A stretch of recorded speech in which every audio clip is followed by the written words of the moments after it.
Hello, today I'm going to be talking about the second week of Project 2 plus the interview I did with Simon Finley, the drummer of Wonder Stuff and Echo and the Bunnymen. So, basically on the Monday, as I mentioned in my previous log, let's start that sentence again. On the previous log I mentioned I didn't get to write or do much research on Syd Barrett, or at least get any of it down onto documentation. So I spent the Monday doing researching his early life, and what led him overboard. If you want more in-depth explanation, just listen to the ending minutes of my previous reflective log. You'll be able to get all the information from that, because I don't want to repeat myself again.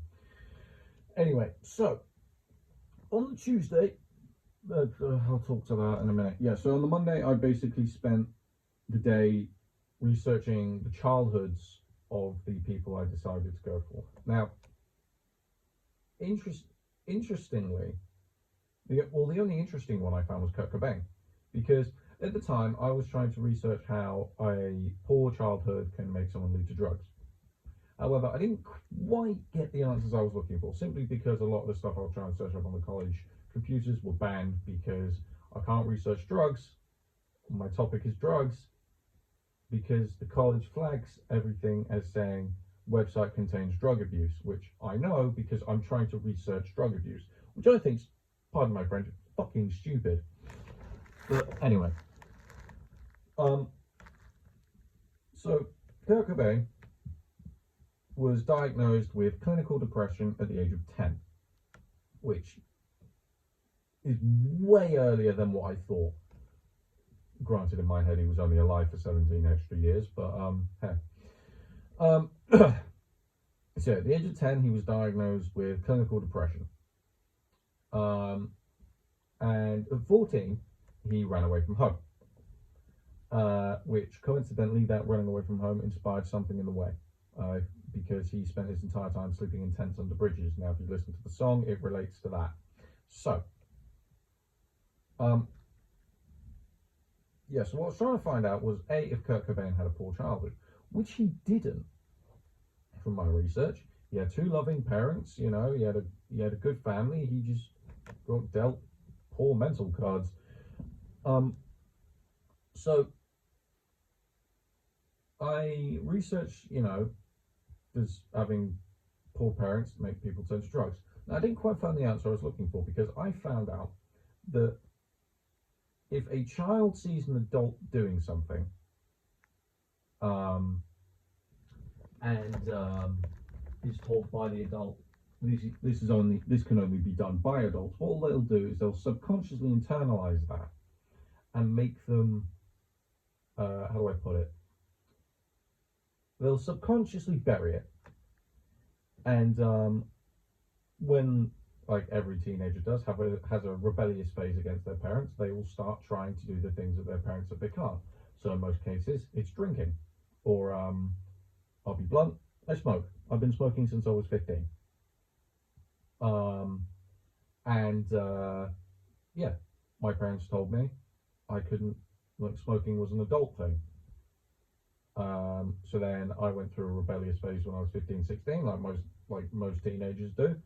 And yeah, I just thought, yeah, I'm going to get back at my parents, I'm going to start smoking. Which, in hindsight, was a pretty stupid idea now, if I think about it. But hey. So that's something I found rather interesting. I didn't quite help with my thing, but I am going to include it in my research. I'm going to include it in my actual dissertation, because I'm going to actually write about that. Because yes, in my paper I'm going to be talking about Kurt Cobain, Amy Winehouse, Syd Barrett, Britney Spears, the paparazzi. But the main thing is, why do these people turn to drugs? And I'm not just going to pick these big stars. I'm also just going to talk about young people. And yeah, that is one subconscious reason why people turn to drugs. Anyway, I've been waffling on too long. So Tuesday was mostly a research day as well. However, we were told by Sean that we needed to add some form of graphs. So this is when I actually started writing my dissertation. By starting, I mean I wrote 50 words and didn't touch it until after the Christmas holidays. But anyway, yeah, so pretty much I did some research on like the percentage of people of musicians that take drugs, and of that percentage, how many people overdose, and da da da da da. So like my methodology is just going to be filled with statistics and percentages and quotes and stuff like that from like the CDC and the NHS and the NIH, no, the National Institute, NIH, the National Institution of Health, and the WHO, the World Health Organization, possibly. So yeah, anyway, got a bunch of words. Yeah, I got a bunch. Yeah, I got a bunch of stuff. I got it all together. But anyway, so yeah, did some research on that, and the percentages are fairly surprising because it's only about 12% of musicians that take drugs. However, if there's like, I don't know, millions of musicians, which there are, then obviously the number's going to be rather high. And of that 12%, 36% of that 12% overdose, which again is a little less, but it's still quite a lot.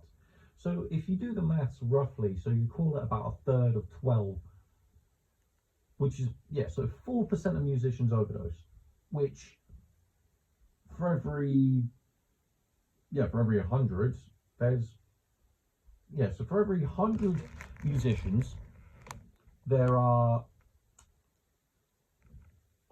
give or take, about 36 people that overdose, which is absolutely insane. But hey, I'm not judging. Anyway,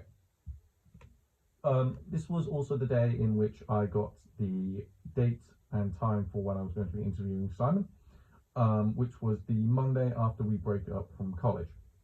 Now, I'd like to also point out that this time I had just started my new job, which has made reflective vlogs and other things a bit difficult, considering the fact I'm working the entire weekend. I'm working basically like 12 till 12, back to backs, basically, which I can't complain. I need the money. Anyway, so God, it's been going for 7 minutes. I need to wrap this up. Anyway, so yeah, I got that on Tuesday. So Thursday, I started writing questions to ask for Simon Finley, mostly stuff like paparazzi and like, have you ran into stuff with paparazzi? Does like being on tour have an effect on your health? And a bunch of other stuff like that. So yeah, I'm sort of skimming over Thursday because not much really happened, because it was sort of the last day before we broke up. So yeah, nothing really happened. Anyway, the Monday, this is the interview. So quite a few issues, I'm very hastened to point out. Quite a few issues, because I had loads of computer issues that day. But I asked him the questions I wanted to ask. The interview went very well. He's a very nice person. Didn't know he was Scouse, but learned that anyway. So, and he also gave me a new area to research, which is loneliness. So, which I didn't think to do. Which, in hindsight, I definitely should have. But anyway, so if you want to watch the interview, it's in my files. You gladly can. And yeah, the main thing I got out of it was I got some primary research, and I got a new area of research to research, which I didn't start doing until after the Christmas holidays, because I had a combination of work, Christmas, and I wanted some time for leisure. So yeah, anyway, that's all that happened. Thank you.